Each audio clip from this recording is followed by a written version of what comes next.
One of the best writers I have met is our guest. He is a successful novelist. He writes children's books. He writes fiction, nonfiction. He's an overachiever, even comic books.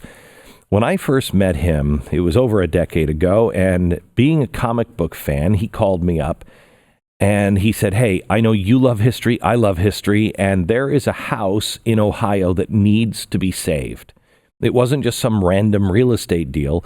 It was the house that Superman was born in, the home of Jerry Siegel, where he wrote the first Man of Steel comic while he drew it on his wall, actually. He was a teenager during the Depression. The house was falling apart. So our guest and I spearheaded an effort to raise money for the restoration of the Superman house. And this audience saved it and rebuilt it. Since then, he's gone on to do a few things. He's got his own TV show, History Decoded, Lost History on the History Channel. He's got, 100 million books that are sold. His latest project is a nonfiction book. I'm a huge fan of George Washington, but I don't know this story. The first conspiracy, the secret plot to kill George Washington.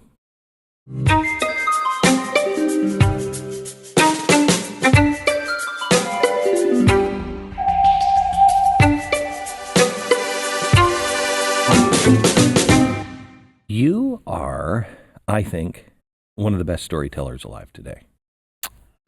You humble me with that. You know what I love when we do this is you and I, we have a history, right? We have this amazing history, and it's this mutual love of history. And I love that we've had all these conversations over the years that have gone on privately, depending on who's in power, depending on what's changed, depending on where the culture is. And this is oddly, I think, the first time we've ever sat down for the in-depth conversation. It is. Which I love. I can't wait, because I'm like, usually it's like, whatever, I do my thing and I'm like, they're going to ask me these 5 questions and I'm going to answer these 5 questions. And I feel like I'm like, I'm giddy right now. I'm just like, this is going to be a good one. And you brought a toy. I did. I should have brought something from my collection. But you brought something pretty amazing, and it kind of goes with the book. Yeah. So your new book is The First Conspiracy, The Secret Plot to Kill George Washington.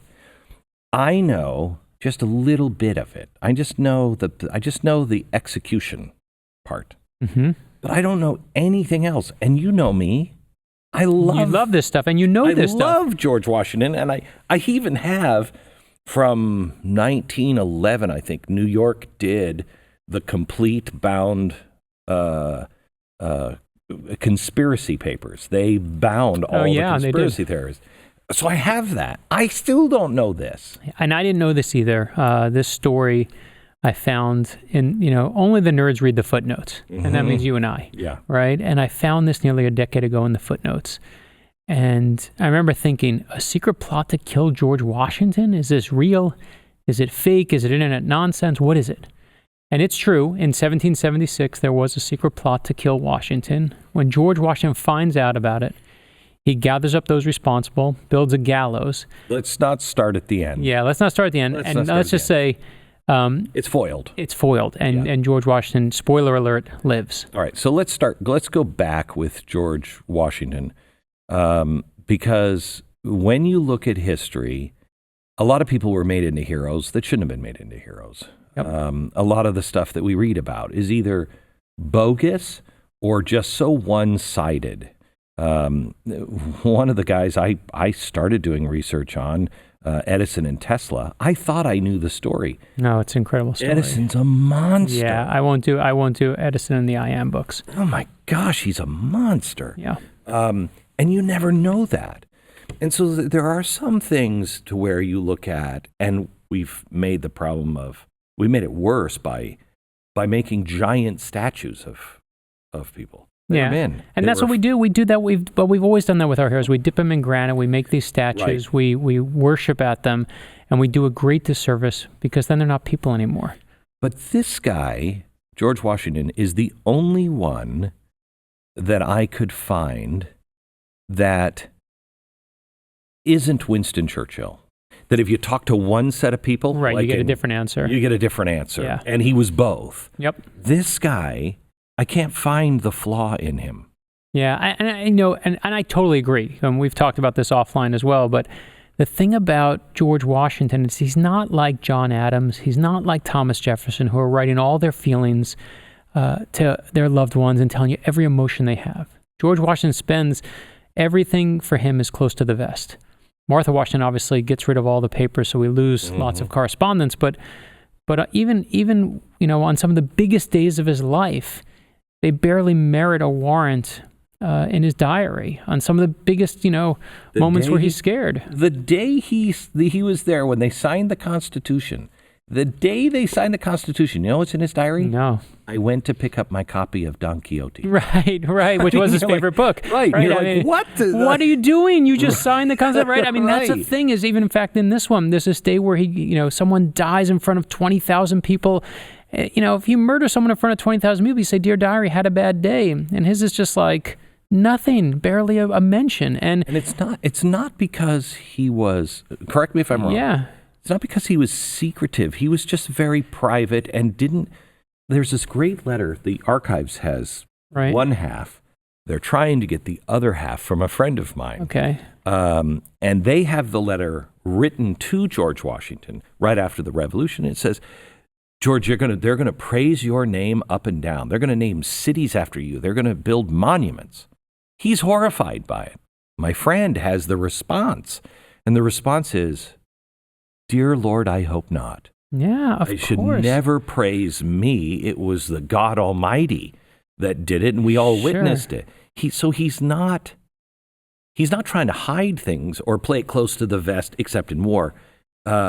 No, and I don't mean it right. I know, right. It's just not his way. Yeah, he just doesn't boast. And I think it comes back. I mean, I always believe, and I don't want to get all Freudian on it, but I do believe it. So much of who we are comes from our childhood. You tell me your childhood, and I'll show you who you are. Yeah. And Washington, as a kid, one of the things he does, I mean, he loses everything, right? He loses his brothers, he loses his father, loses everything. But even as a kid, he's writing down these 110 rules of civility to live by. And so, where'd that come from? Right. Well, the historians debate whether he did it because he needed to, or whether it was a class exercise. Either way, it's a spectacular thing that he apparently does over and over. 110 rules of civility that exist back then. They're spectacular. I actually read them because I was like, I want to read something that I know George Washington read at the most impressionable moment of his life, when he's young, when it's all just starting. You're just that kind of tabula rasa. There you are. And they're spectacular because one of them is, don't pick your teeth at the table. Right. Don't spit on people when you talk to them. All good advice we could use right now.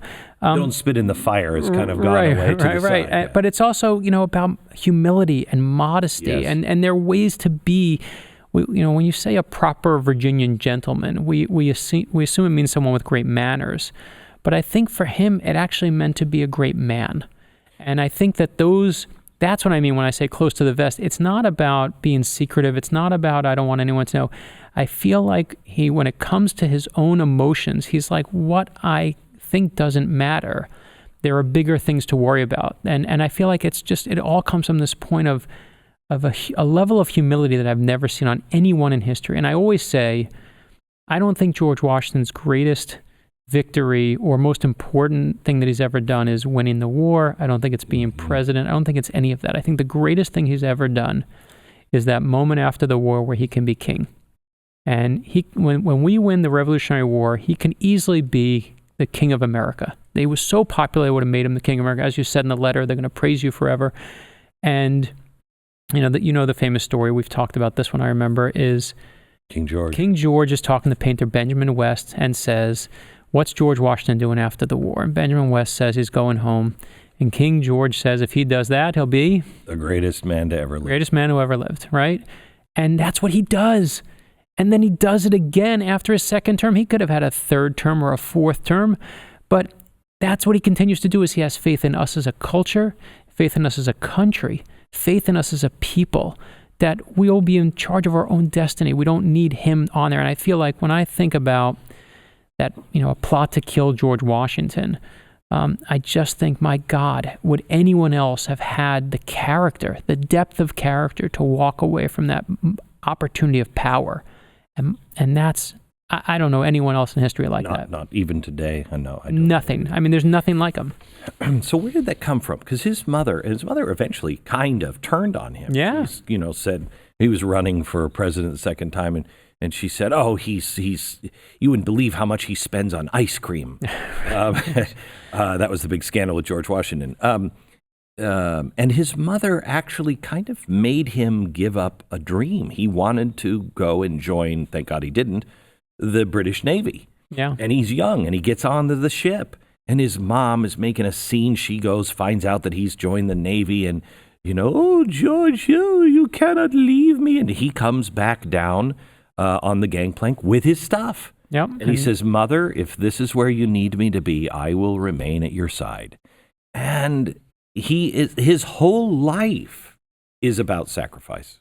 But you know what I love about George Washington's life is every sacrifice he makes for someone else always pays him back later in this odd, only God couldn't pull it off way. There's a moment in the book, it just defies logic. I don't know if you know this story, but I didn't know it, and it blew my mind. During the Revolutionary War, smallpox is just raging through our troops, and they're trying to figure out, should they have quarantines? They can't cure it. They don't know what to do. They're, and if God forbid George Washington gets smallpox in the middle of all this, we're dead, and they know we're dead. He's not going to. And so, just to tell the story for those who don't know, and the British are putting smallpox on blankets because they're like no, that was us with the Native Americans. Right. I mean, first levels of biological warfare. Right. And they figure out that when George Washington is a kid, he goes with his brother who gets a disease, and they send them back then. The cure was go to the Caribbean and you'll be cured by the sunlight and the nice water. But while George Washington as a kid is there making this sacrifice to go with his brother, winds up being immune to smallpox. And the reason he never gets smallpox in the war is because of his dead brother, who oddly is almost protecting him from beyond the grave. You can't write, I write thrillers for a living. If I ever put that scene in a book, my editor would say, "You're insane. You can't say that the president of the United States, when he's a kid, gets immunized for no reason by helping his brother in the Caribbean, and then comes and it saves his life during the Revolutionary War." So he is a guy who wants to be a farmer. That's what he talks about all the time. I just want to go back and go back to my farm. I just want to do my farm thing. And yet he had this drive to get into the military. This is what I wanted to ask you about. Let's talk about this. Okay. Yeah, so he goes, right, the Second Continental Congress happens, and they're picking who's going to run the military. And the only guy, everyone's wearing their usual outfits, the only guy who shows up in a military uniform, the only one, which is still shocking to me, is George Washington. And I know he's always humble, but that's a conscious effort. That's one of those moments where I actually wanted to talk to you about this, because there's, some people, when you read about that, they say, "Oh, he was peacocking," which I actually don't believe. But I do think, that wasn't that guy. But he is. He's clearly going for a job. I had a guy in college, a buddy of mine, who used to take all of his suits, all of his tests in a suit, and we'd of course make fun of him and be like, "Are you insane? You're an 18-year-old kid. Why are you wearing a suit to take a test?" But he was clearly trying to say, "This is what I do. I'm a more serious sort." If you're the only guy of all those founders who were there at that moment, and you're the only guy who shows in a military uniform, you are making a statement, and it's genius advertising. But that's who he was. He's a soldier, right? He was a soldier. So he's showing up. You've got your thing. I have my thing. I don't think he wanted to. Let me ask you this question in kind of response to that. You know who Peter Lilback is? No. Okay, Peter Lilback from the Providence Project up in Philadelphia. One of the leading scholars on George Washington. He wrote Sacred Fire. I don't know if you've ever read that. You sent me a copy. Of course, I read it. Of course, I read it for this. Yeah. Did you really? I did. Well, I read it years ago. You sent me a copy years ago. So Peter and I were talking. I said, "Peter, I've been reading a lot of George Washington. I've been reading a lot of his letters and a lot of stuff that nobody ever reads." And I said, "I think you could make the case that George and our founders knew that the United States would play some role in the reestablishment of Israel. And they were so religious that meant something to them. They weren't, I shouldn't say that. They were very acquiescent to the Almighty. I was going to say, they knew that there was a greater power. Correct. Of course. But they were Christian, but they weren't like... Right. You know it's what I mean? providence, it's not God, it's the... Right. Correct. And he said, you're crazy. He did a year of research, unbeknownst to me. He comes back to me a year later, and he has written a book about it. Right. And he said, I think you're right. So I wonder if Washington had a sense of some sort of providence, of destiny, that he knew, this is the skill I have. I'm supposed to be here. I'll show up so they know my skill and everybody is aware of my skill.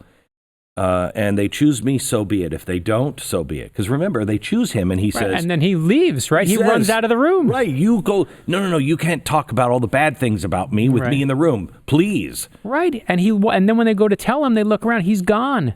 He's gone. And the first thing he says when they find him, I think it's to Adams, he says, I don't know if I'm up to this task. Right.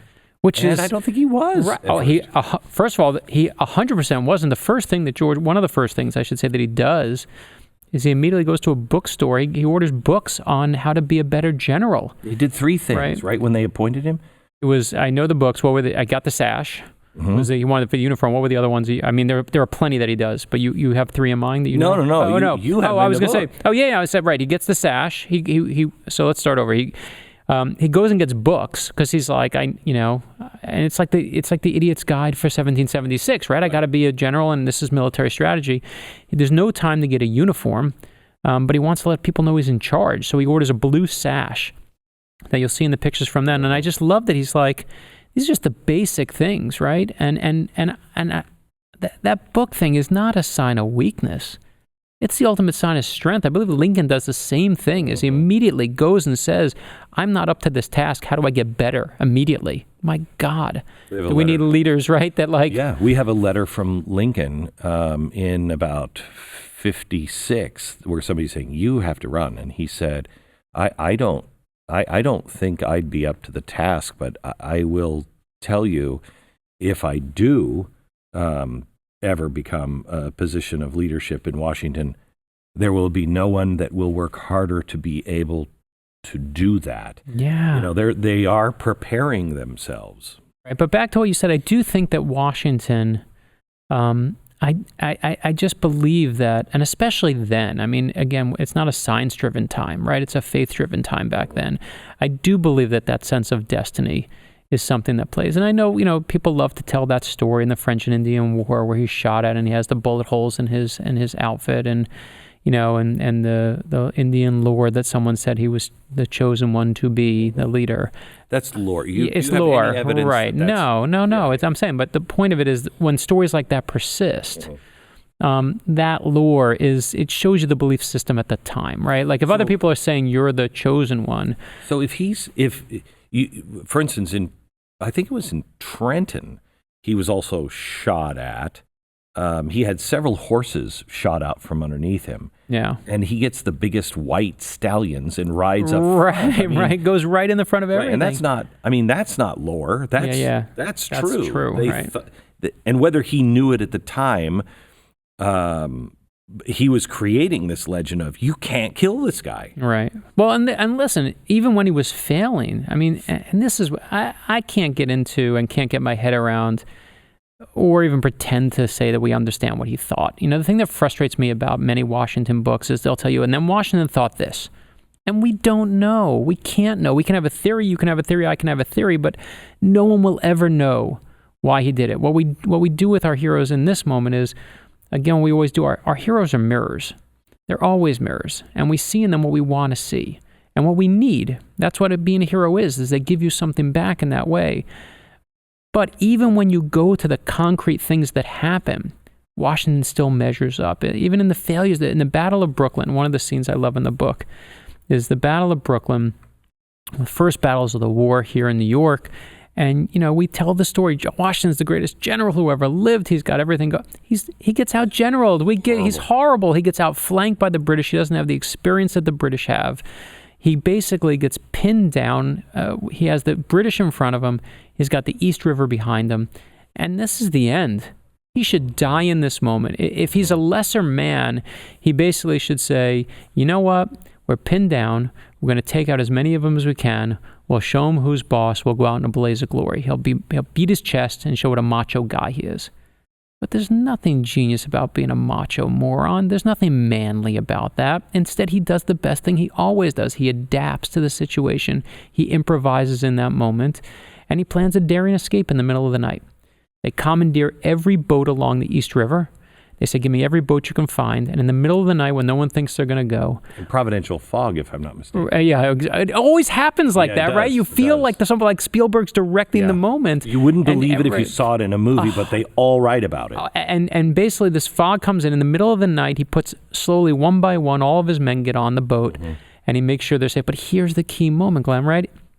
Is that George Washington won't get on the boat until he makes sure that even his lowest men are on there first and safely away. And they see him in that moment risking his life for them.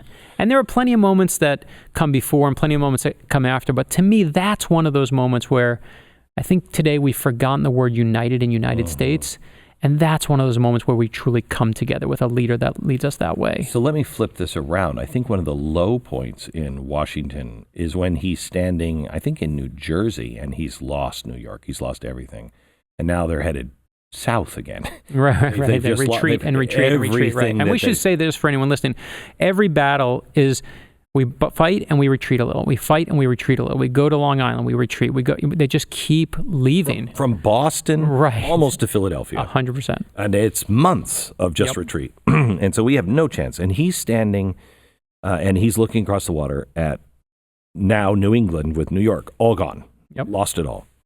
And one of his men see him weep. And it's the only time. I know the story. I know I know the second time they see him weep. I don't know. I didn't know the first one. I don't know the second one. Wow, we are like one. We're like one brain. If you put us together, we actually may know a lot of stuff, but we only know half. Right. So he was standing on the bank, and he's looking at New York and the losses that they have done. And in a moment of weakness, he weeps. And it's at that point the guy who sees him is like, we are in trouble. Right. If he's upset, right. This guy is weak. It really that's how he reads it. Yeah, it starts to churn. The troops are starting to say. They threw out the war. Yeah, they start turning on him, of course. By the time he gets to the Delaware, he's done. Yeah. No. I mean, and the thing that's amazing. Wait, what's the second the second time? Let's do the second time. So the second time is Benedict Arnold. Is basically when he finds out, when Benedict Arnold betrays him, a letter is delivered from Benedict Arnold. Alexander Hamilton delivers this letter to George Washington, as Benedict Arnold writes. He doesn't deliver it in song or in rap. He just hands it over. But the letter says three things. It says, don't kill my wife, Benedict Arnold writes, because she didn't know what I was doing. Don't kill my men, because they didn't know what I was doing.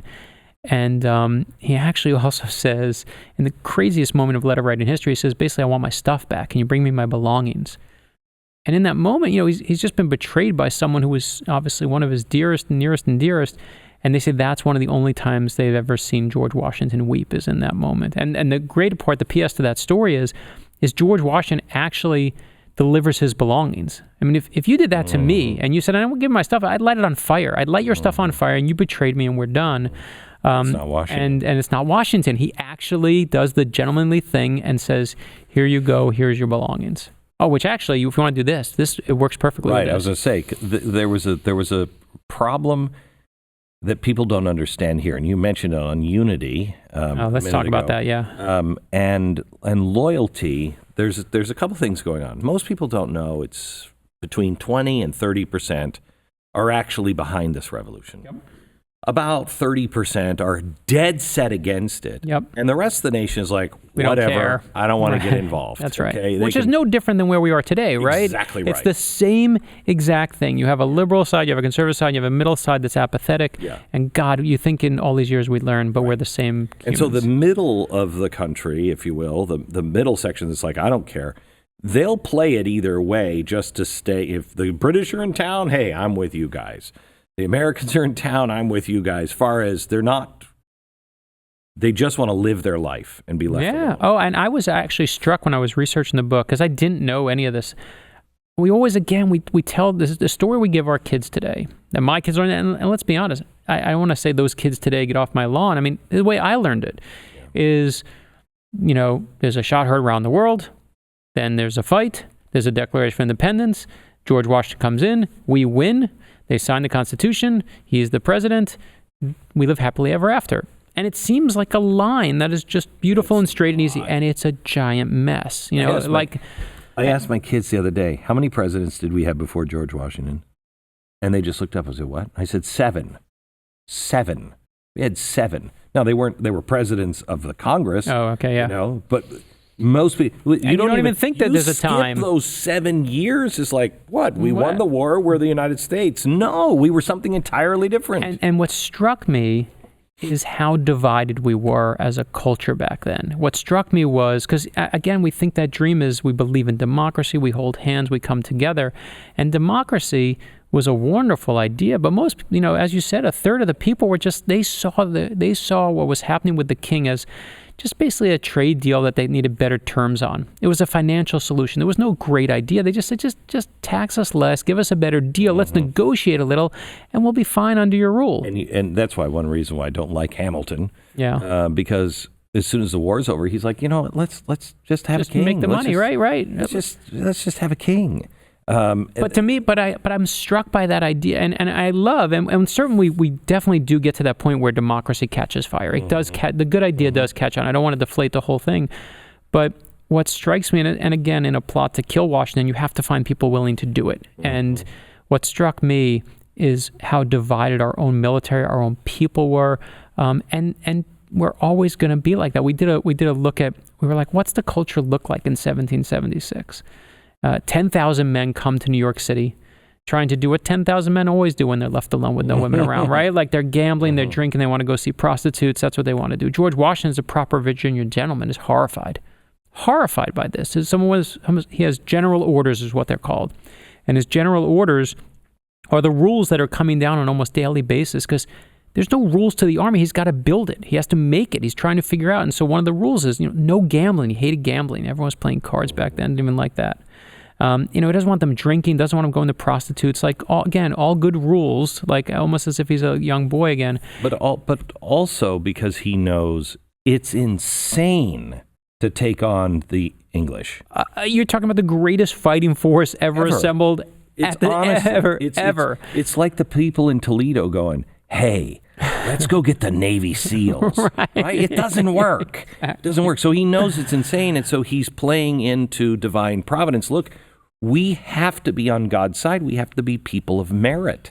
And the thing that is amazing is, and the best part of it, he's right. He's absolutely right. I mean, there's this moment where you see him in Harvard Square, and he's got, the regiment from Massachusetts is there with Connecticut, is there with Virginia, and just like any guys who get together, the Virginians wear something frilly on their uniforms, so the Massachusetts guys mouth off, as Massachusetts guys will forever mouth off.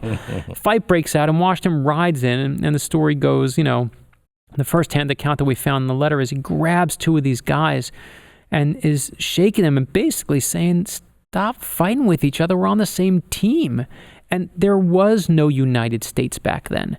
We rally around right now, again, whatever your politics are, we have leaders who drape themselves in the flag and will happily tell you how patriotic they are. There was no flag to rally yourself around. I mean, obviously the early parts of it, but it was George Washington insisting that we be united, pulling us together. And to me, our leaders that are the best are the ones who can bring us together, not those who pull us apart. And I think it's amazing to me that if he doesn't do that, we don't get where we want to go. He's absolutely right that you have to, bring order to this chaos because we have no chance against this military otherwise. So one of the things he does is he says you have to have a loyalty oath. Yes, let's talk about it. So there is they called it the Oath of Allegiance. And I'm going to read, so I'll tell you this, let me back up for anyone who's listening, because you and I talked about this. So when I go, I was supposed to do an event for this book at the National Archives, and I love I got to take you to the National Archives. We have to make that happen. So every time I go, the Archivist of the United States is become a dear friend, an amazing guy. And David Ferriero will always pull out something. When you go visit, he's really good at finding that secret thing you love. It's for you and I, it's going to like the toy store. And he always finds something that's just amazing. So when because of the shutdown in the government, we couldn't do the event. So he said, well, let's meet for lunch. So 3 days ago, we meet in Washington, D.C. for lunch during the book tour. And he hands me this envelope in front of me from the archives. And basically what happens is and I want to make sure I get the date right, it's 1778. That's what I thought. 1778, there's an oath of allegiance that George Washington asks everyone to sign. And what the oath basically is we want you to swear, you solemnly swear that you're going to make sure you don't betray this military that we're in. And we do that same oath today. We have our men and women in the military, when they enter, they raise their right hand, they say, I solemnly swear, state your name, that you're going to be loyal. But what they did back then is they used to number the oaths because it was the first one. And so they numbered them 1, 2, 3, 4, 5, and you stood in line and you dipped your pen in and you signed this oath. And what he brought to me, what I have, is this. This is number 1, and you'll see right the center. And it's the oath that is signed, number 1, by George Washington. And the nice part of the story is this is the great irony of it, of course, is that when George Washington signs that he's number 1, and then there's number 2, 3, 4, and then there's number 5, which the National Archives also has number 5. And the oath is Benedict Arnold. And the oath from Benedict Arnold is, and there in that moment is when Benedict Arnold actually became a human being to me. I grew up, like you were, Benedict Arnold was a kind of curse word you told some, But in that moment, Benedict Arnold, on that day in 1778, put his pen in the ink and stood there and signed and said, I solemnly swear I'll forever be on your side. You can read it there. This is what he says.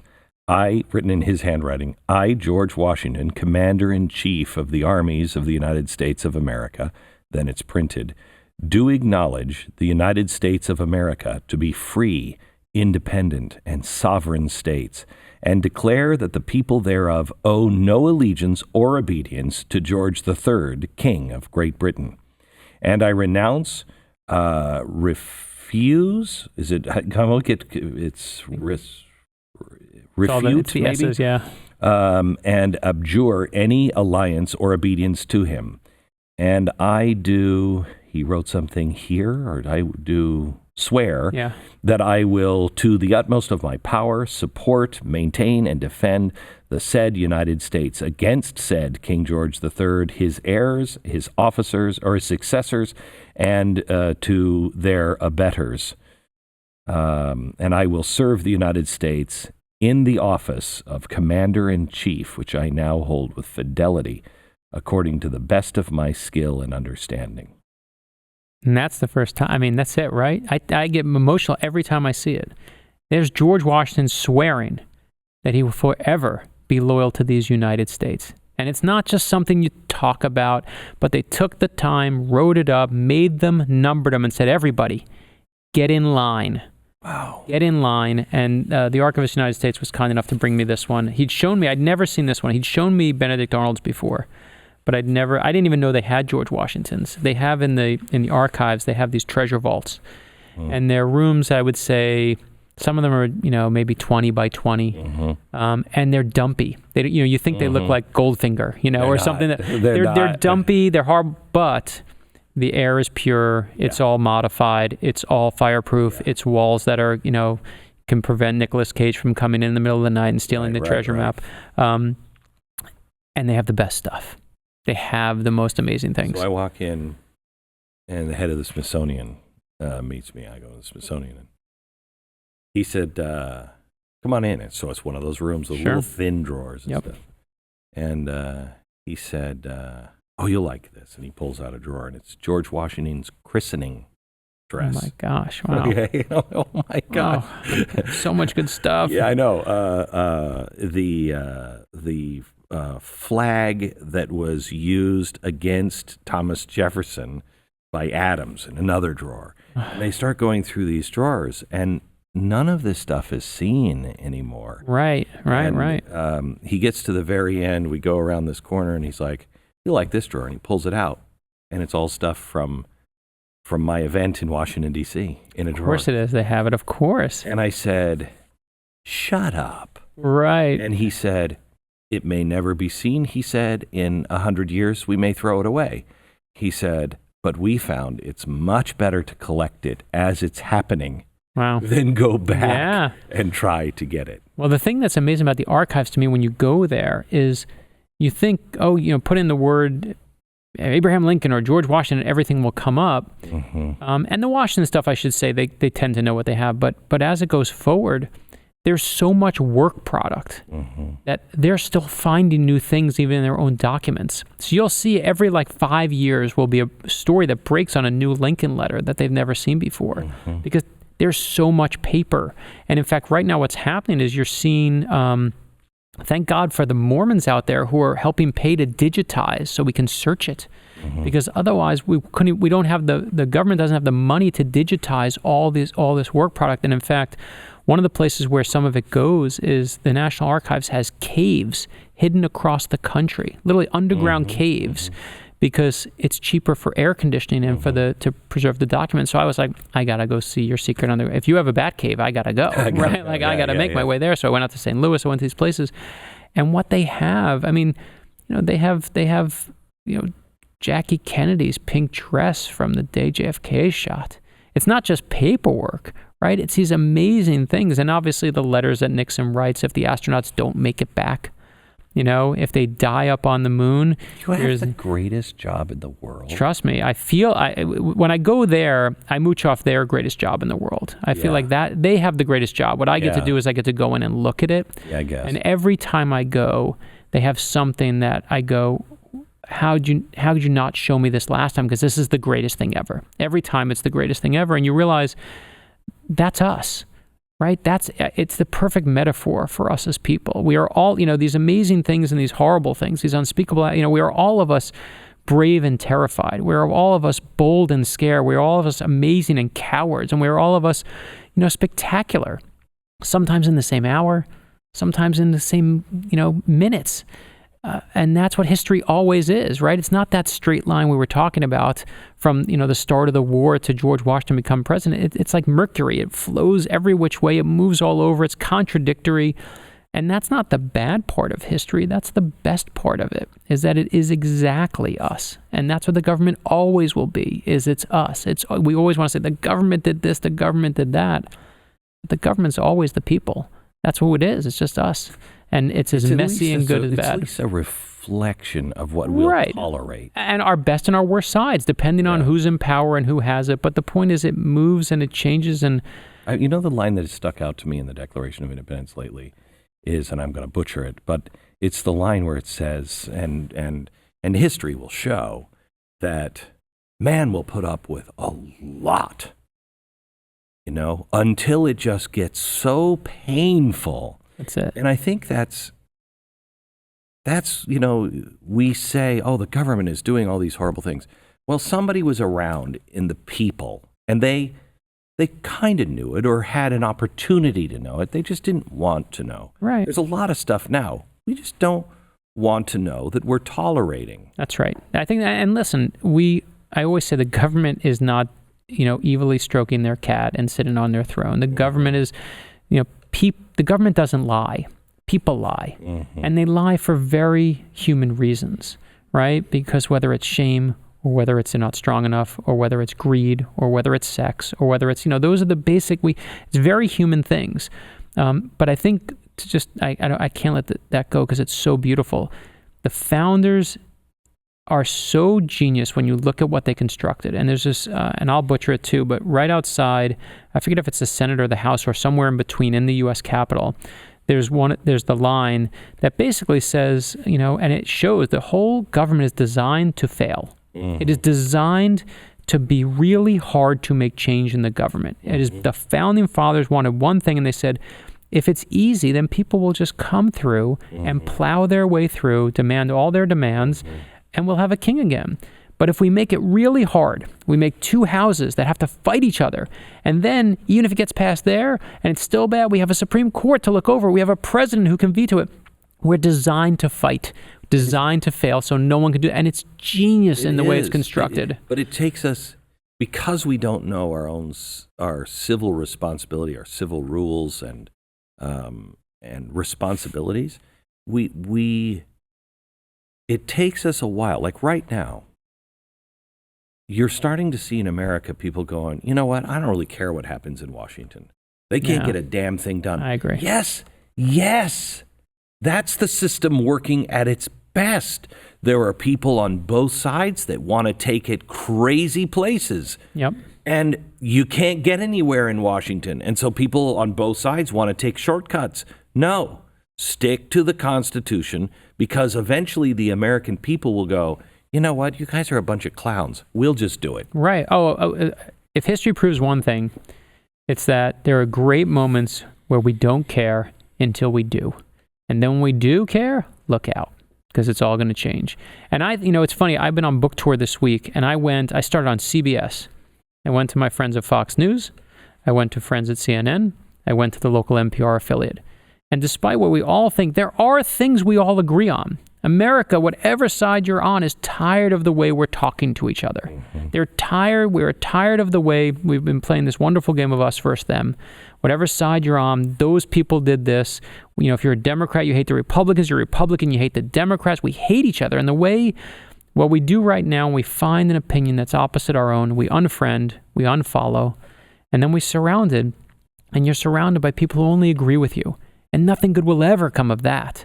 And it's amazing to me as I've been across the country this week, watching, again, if you watch Fox News or you watch MSNBC, you have two polar views of how the world works. You literally have different pieces of information that is coming into your brain. And someone said to me in one of those places, we don't do news, we do opinions. Mm-hmm. Because if we just showed the news, no one would watch. But if we show opinions, then people will really watch us.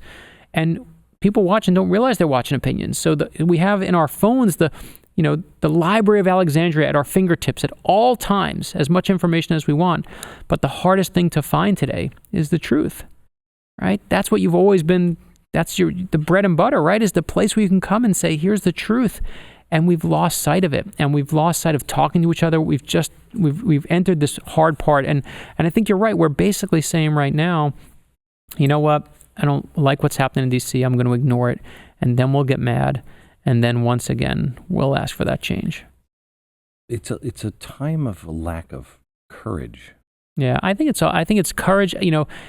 When I was doing, I think I've mentioned to you, I have very good friends with President George H.W. Bush and Barbara Bush. And years ago, they wrote me a fan letter. They're like one of my thrillers. And I met them and spent a lot of time. They invited me to Houston for a week to go, see what it was like to be a former president. We became dear friends. And I love Barbara Bush because she reminded me of my mother in the sense that she didn't care if you were the King of England or you were the guy who was sweeping the floors. Do you have something interesting to say? Are you funny? Do you have something that's insightful? If not, then get out of my face. She's not impressed with anybody. And we would sit and laugh and have fun together. I spent many events doing work for literacy with her. She just believed in the value of literacy, that unlocked the American dream, is helping people read. And I totally agree. And so we were honoring Mrs. Bush on her passing a couple months ago. We did an event in Kennebunkport, Maine. And I get to Kennebunkport with my wife, and I know at this point, we all know what's going to happen to President Bush. We know he's sick. We know the end's coming. And I found out that they were bringing in some of his favorite authors to read to him. And they said to me, we'd like you to read to President Bush. Your book, would you like to read to him? So I say, of course, I'd be honored. And I get in there, and it's myself, it's my wife, it's President Bush, and it's his service dog, Sully. The Secret Service leave. We're alone in Kennebunkport in his private office, and this is the end. This is the end. We know what's coming. And they warned me. They said, we just want you to know you're only going to read for 10 minutes because he falls asleep. And my wife said, Brad's used to putting people to sleep with his books. Don't worry. They'll be fine. And we go in there and we pretend that everything's normal. Like, this is just my average day in my average life. And it's the end, right? He's got the rocking chair with the presidential seal in it. Got a little view of the ocean, but I know what's coming. And I see on his desk, he's got about 5 books stacked up. And one of them is The First Conspiracy. And it's dog-eared. It's like it's been read, I can't tell you how many times. Post-it notes in it, the whole thing. Because I had sent it to him a year ago. That's how he blurbed the book for us. And I say to him, sir, you want to read this? And at this point, he's really only, nodding and a couple syllables. He said, mm-hmm. And so I read my favorite part of the book, the part that makes me tear up every time I get to it when I was proofing it. I'm going to read it to you, yeah. And it's this moment. It's the moment where George Washington presents to the troops for the very first time, has it read to them, the Declaration of Independence. I don't even need the book. I could do it by heart because it's the line you know and I know. And I get to that line. I'm sitting there, President Bush, and he's sleeping at this point. It's 10 minutes and he's sleeping. Get to the line. We hold these truths to be self-evident that all men are created equal. And in that moment, President Bush's eyes, boom, right open, wide awake. And if you've ever been at the hospital room of someone who's dying and they have that moment of clarity where you just know they're back, boom, my mom died, boom, she came back, my dad died, boom, they came back. And he's back again. It's like the Declaration of Independence is his lifeblood, like it's the ultimate IV. And we get to the end of the chapter, and I said, sir, you want to do another chapter? Mm-hmm. We do another chapter. Mm-hmm. And another. Mm-hmm. And for a full hour, Glenn, I'm sitting there. And at the end of the hour, of course, I say goodbye, thank him for everything. I know it's goodbye forever. I know what's happening. And when he died, I went to the funeral in Houston. And when he died, the one thing I was clear on is one word was mentioned over and over in all the tributes to him. And it was this word, decency. Mm-hmm. Decency. And yes, it was because he was a decent man. But I think it was also because as a country, we're starving for decency again. We've lost sight of the word united in these United States. We don't talk to each other. We yell at each other. We talk about each other. We scream at each other. And to me, I feel like when I look back, and I always look at the zeitgeist for kind of where we are, I don't think it's a coincidence that the big biographies this past year were Neil Armstrong and were Mr. Rogers, that George Bush's death, was such a big deal. I feel like we celebrated for a while those who are the best. And what we do right now in our culture is we celebrate those who are good at getting attention called to themselves. We celebrate the loud ones.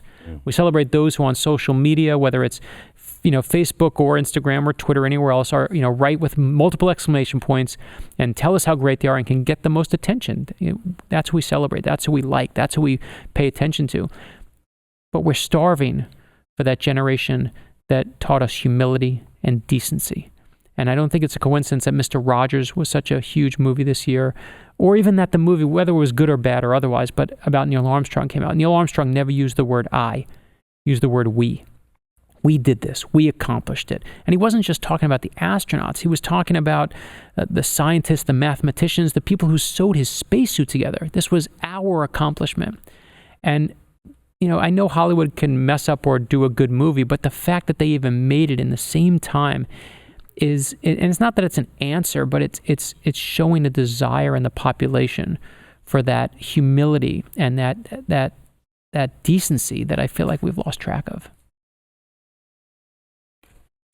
Who is a modern day example of that? Yeah, I constantly, my belief about heroes is that heroes come when we need them most. You never get the hero you want, that you always get the heroes you need. And I think, and this is, I admit, and I wish I could say that I'm so optimistic and I always know.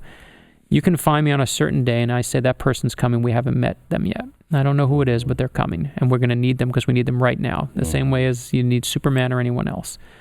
And then there are days I wake up and say, in fact, they asked me to do an event. I did an event with President Bush for W with 43 and with President Clinton. They did an event together that I went to. And I asked them both, I said, how do we come together if we're not even agreeing on the basic facts? If we're watching our own television networks, our own Twitter feeds, I said, how do we do that? And neither of them really had an answer. And so some days I have the dark side of me says, I don't know how we get out of it. And some days I go, that person's coming. And when the need comes and the need arises, we will find them. And it just, as anything else, it just depends what day you catch me. Have you ever read any Tim Ballard? No. Nonfiction? Yeah, I'm gonna send him send some stuff to you. He wrote something called The American Covenant, and it's about George Washington making that 4-hour prayer after the inauguration, and the covenant that he made with God, and that his theory is we have violated that, and until we turn back and go, wait, we will be your people, and you will be our God, that we'll just continue to go off the tracks. But it's that George Washington covenant that has played divine providence with this nation really from the beginning, and I think still is. I mean, we've had extraordinary protection on this nation. Yeah, no, I mean, listen, so many of the things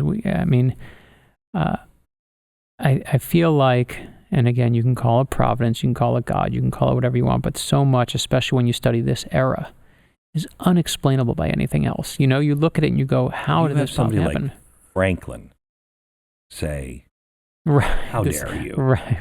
How can you deny that? You stood there and watched it. Right. Man of science. Right. When you have the man of science, when you went over the man of science, it's an interesting idea. I'm curious. You got to send it to me so I can read it. It's I don't know the answer. I wish I knew the answer. I'm searching for the answer. I personally think, and I don't know, I'd be curious your answer too, that my obsession with history doesn't come from some old quest. It comes from a new one of an answer that I'm looking for today. I'm just not finding it today, so I search for somewhere else to try and find the answer that will make today better. I don't consciously do that. I don't, I wish I'm so amazing I'm going to find the answer to, all of our problems. I don't do that. I go and look what's interesting to me, but I really do believe, when I grew up, my life was by no means, easy. My dad lost his job, and it wasn't one of those moments where, okay, you got to find a new job. We were worried about not money, but we were worried about safety. I was the first in my family to go to a 4-year college. My dad and mom moved us down from where I grew up in New York down to Florida, started over from scratch at 39 years old. And my father never really had the answers. He just couldn't find, he just had a temper. And his dad was a military guy who in World War II was a boxer and was struck by lightning. And that's how he got his discharge. And then my father, when he was a kid at camp, got struck by lightning. 2 men, 2 generations, both struck by lightning. It defies, as we were just talking about, everything. Which also means by lightning? Don't walk with me in a rainstorm. Yeah, I know. Right. But I grew up But I grew up never knowing if that story was true or just like George Washington's coat with the bullet holes in it. Right. Like, is it the lore or is it the truth? And when my dad died, and I should also say my grandfather used to put his hands on my father, and he was a boxer in the military. It was bad, and my father should have repeated history. He should have absolutely beat the crap out of me because that's what he learned, and that's all he learned. And my father's whole reason for living was to be different, that the lightning won't strike twice, right? That it won't hit again. And when my father died, oh, you're getting me emotional now. My father died. When he was dying, I whispered 2 things in his ear. And one of them was, you were a good father. Because but he didn't know how to be. He just tried to, all the good parts of my father, no one gave them to him. He had to find them. And when my dad dies, at his eulogy, I wrote this story of these 2 lightning bolts, one after the other, that should have followed, one right after the other. The history should have repeated every single time. And when I was growing up, my dad he'd lose his temper all the time. He would always punch a hole in the wall when he was angry. So all the walls and all the doors in our house, bathroom doors, his door had a giant hole and a giant dent that was in the door whenever he'd get mad. But the only door he never, ever touched was my door. My sister and I shared a room. It was a 2-bedroom apartment for the 4 of us. Never touched our door. The lightning never repeated. And when my dad died and I told that story in his eulogy, I even acknowledged and said, I just don't know if it's a good story if it really happened, because my dad's gone now, and I never knew if he was telling the truth about being struck by lightning or if that was just what he thought happened on a day when he got knocked out at camp. And I told the story, and I put it on our Facebook page or Twitter page, whatever it was on. And a week later, people started reading it and responding to it. And a week later, a guy emails me and says, "Hey, Brad, I read that story about your father, and I got to tell you something about your dead dad. He was struck by lightning because I was there that day when he was struck by lightning when we were kids. And I'm going to tell you the story now. And this total stranger out there does the greatest thing that's ever happened to me when you lose a parent, is they tell you a new story about your parent. And in that moment, my father's alive again. I get a new story." And he told me exactly, second by second, what happened. And he said, "I know what happened because I was struck by lightning on that day too." And he tells me the story how my father had grabbed the doorknob, a metal doorknob at camp, and the lightning had hit my father, wearing through him. And he said, "My hand was on your father's shoulder. We were both knocked out, both unconscious. They were treated. They put white sheets over your father. They thought he was dead. He took the worst of it," and verified the story. And I tell you all that to simply say, I still feel like my love of history is trying to explain what I can't find explanations for today.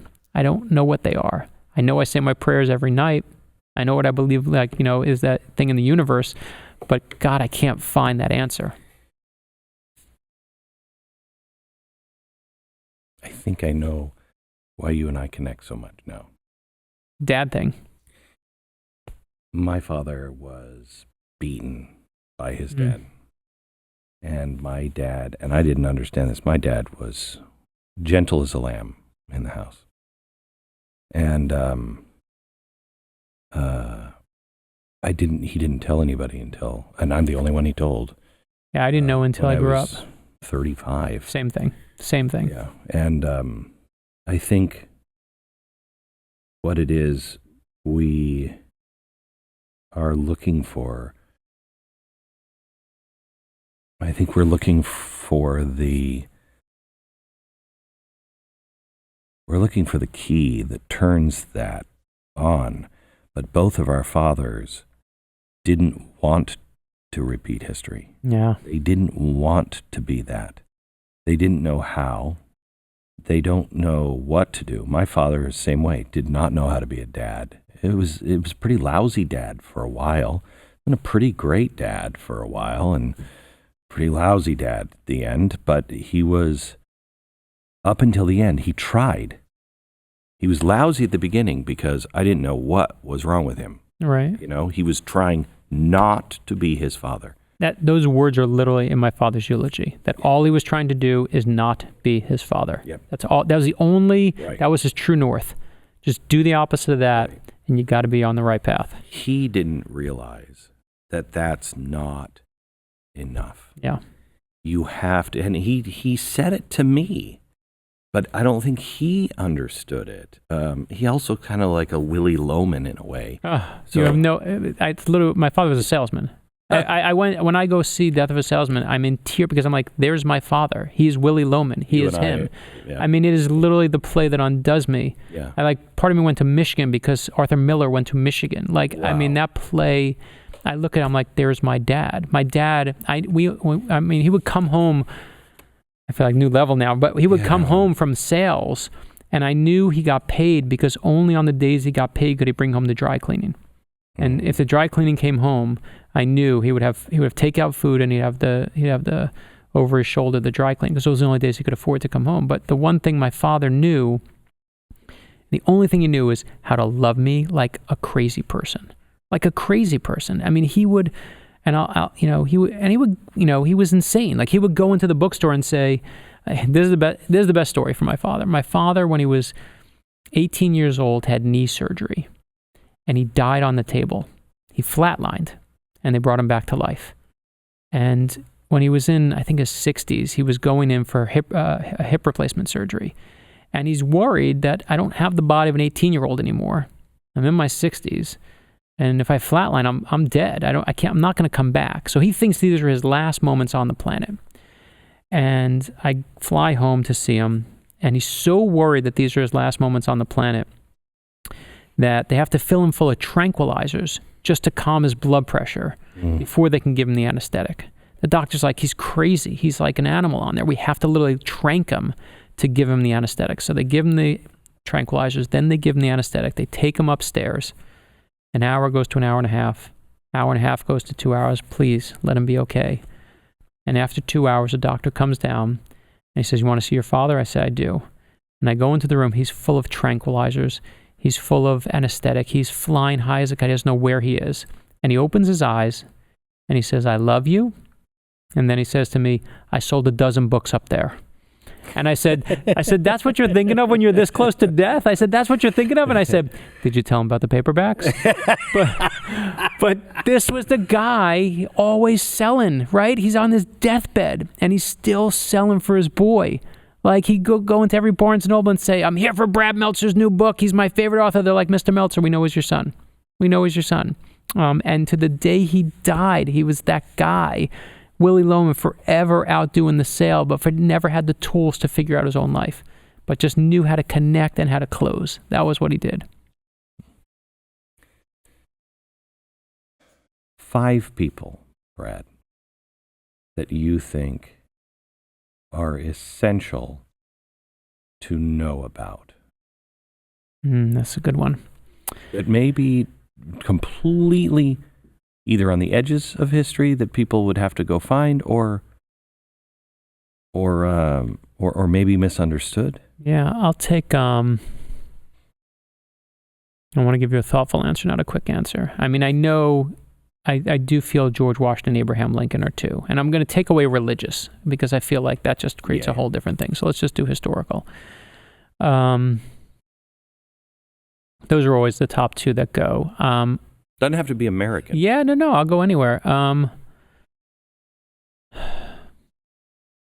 See, if you say it's who I got to eat dinner with, I'd take my mom, my grandfather any day. But if it's someone you have to learn about, I still think, and you know, it's funny, I start with Dr. King and then I go, oh, should I go back to Gandhi? And then should I go back even further for where Gandhi gets it from? But I still take Dr. King. I take Mr. Rogers. You can make it Jim Henson, you can make it Mr. Rogers, but when I was 5 years old, Mr. Rogers and Jim Henson on Sesame Street taught me you could use your creativity to put good into the world. And to this day, all I'm trying to do is, on some level, I hope, trying to use my creativity to put good into this world. I never write a book about a plot to kill Washington. To me, it's about Washington's character. It's to inspire. I never write a thriller just to make it turn the pages. It's like, here's the people at Dover who deal with our fallen soldiers. Like, these are the good stories. This is where, you know, we can rise up as people. And our kids' book's the same thing. It's like just showing that power. But I feel like, and I'm trying to think of who it is. There's, you know, I'll tell you who it is.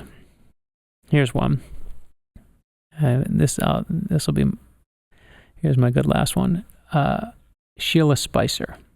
So you never heard of her. She was my 9th grade English teacher. And Sheila Spicer, African-American woman, who I moved from New York. My parents didn't know what an honors class was, much less a college, you know, and she's changed my life with 3 words. She said to me, you can write. I said, well, everyone can write. She's like, no, you know what you're doing. And she tried to put me in the honors class. I had some sort of conflict. She said, here's what I'm going to do. She said, you're going to sit in the corner for the entire year, ignore everything I do on the blackboard. You're going to do the honors work instead. Ignore every homework assignment I give. Do the honors work instead. Wow. And what she was really saying was, you're going to thank me later. Now, a decade later, as someone who appreciates all history, especially my own, my first book comes out. I walk back to her classroom. I knock on the door. And she says, can I help you? I said, my name is Brad Meltzer. I wrote this book, and it's for you. Thunk, put it down. She starts crying. I said, why are you crying? She said, you know, I was going to retire this year because I didn't think I was having an impact anymore. This woman changed my life. The most important person beside my own family, the first person who ever told me beside my family I was good at something, changed my life, and had no idea of her impact, no concept of her legacy. And I realized with her that we all have this legacy out there. We have our family, which we all know.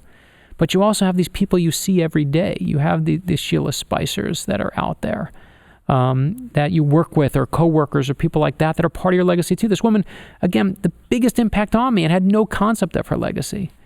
And in fact, when she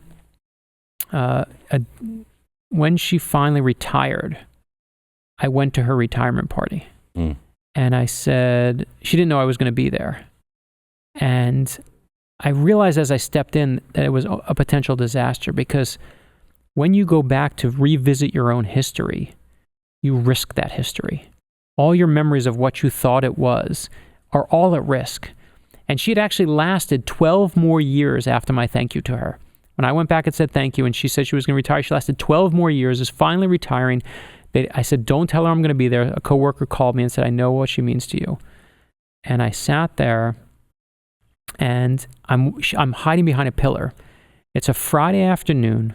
All she's got to do is say, it's a bunch of teachers who are tired on a Friday. It's 5:00 at night. All she's got to do is say, I hate half of you. I love the other half of you. Thanks for this vase you gave me. You go have a good life. And I realized watching this, I'm like, what if she's not as good as I remember? All my history is destroyed.